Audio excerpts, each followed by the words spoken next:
ಒಬ್ಬ ವ್ಯಕ್ತಿ ಉದ್ಧಾರ ಆಗ್ತಾನೆ ಅಂದರೆ ಅವನಿಗೆ ಕಾಲು ಎಳೆಯವರು 100 ಜನ. ಇಂಥದ್ದೇ ಒಂದು ಘಟನೆ ಬೆಂಗಳೂರಿನಲ್ಲಿ ನಡೆದಿದೆ.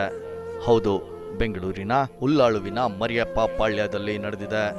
ಸ್ಥಳೀಯರು ಹೇಳುವ ಪ್ರಕಾರ ಕೆಲವು ದಿನಗಳಿಂದ ತಳ್ಳುವ ಗಾಡಿಯ ಮೂಲಕ ವ್ಯಾಪಾರ ನಡೆಸುತ್ತಿದ್ದ ಬಡ ವ್ಯಾಪಾರಿಯು ಹೆಚ್ಚು ಗ್ರಾಹಕರನ್ನು ಸೆಳೆಯುತ್ತಿದ್ದ, ಉತ್ತಮ ವ್ಯಾಪಾರ ಮಾಡುತ್ತಿದ್ದ. ಇದನ್ನು ಸಹಿಸದ ದುಷ್ಕರ್ಮಿಗಳೇ ಈ ದುಷ್ಕೃತ್ಯಕ್ಕೆ ಕೈ ಹಾಕಿದ್ದಾರೆ ಎಂದು ಶಂಕೆ ವ್ಯಕ್ತಪಡಿಸುತ್ತಾರೆ ಸ್ಥಳೀಯರು. ಅರ್ಧರಾತ್ರಿ ಹೊತ್ತಿನಲ್ಲಿ ಬೈಕ್ನಲ್ಲಿ ಬಂದ 3 ಶಂಕಿತರು ಗಾಡಿಗೆ ಪೆಟ್ರೋಲ್ ಸುರಿದು ಬೆಂಕಿ ಹಚ್ಚಿ ಪರಾರಿಯಾಗಿದ್ದಾರೆಂದು ಪ್ರಾಥಮಿಕ ವರದಿಯ ಮೂಲಕ ತಿಳಿದು ಬಂದಿದೆ. ಇನ್ನು ಈ ಘಟನೆಯಲ್ಲಿ ಸುಮಾರು 25,000 ಮೌಲ್ಯದ ಹಣ್ಣು ತರಕಾರಿ ಸಂಪೂರ್ಣವಾಗಿ ಸುಟ್ಟು ಭಸ್ಮವಾಗಿದೆ ಎಂದು ಹೇಳಲಾಗಿದೆ. ಈ ಘಟನೆ ಬಡ ವ್ಯಾಪಾರಿಯ ಜೀವನದ ಮೇಲೆ ನೇರ ದಾಳಿಯಾಗಿದ್ದು, ಸ್ಥಳೀಯರು ಇದನ್ನು ತೀವ್ರವಾಗಿ ಖಂಡಿಸಿದ್ದಾರೆ.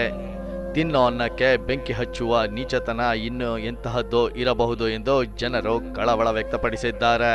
ಈ ಘಟನೆ ಕುರಿತು ಜ್ಞಾನಭಾರತಿ ಪೊಲೀಸ್ ಠಾಣೆಯಲ್ಲಿ ಪ್ರಕರಣ ದಾಖಲಾಗಿದ್ದು, ಆರೋಪಿಗಳ ಪತ್ತೆಗೆ ಪೊಲೀಸರು ಜಾಲ ಬೀಸಿದ್ದಾರೆ. DP Arvind, F7 news, Bengaluru.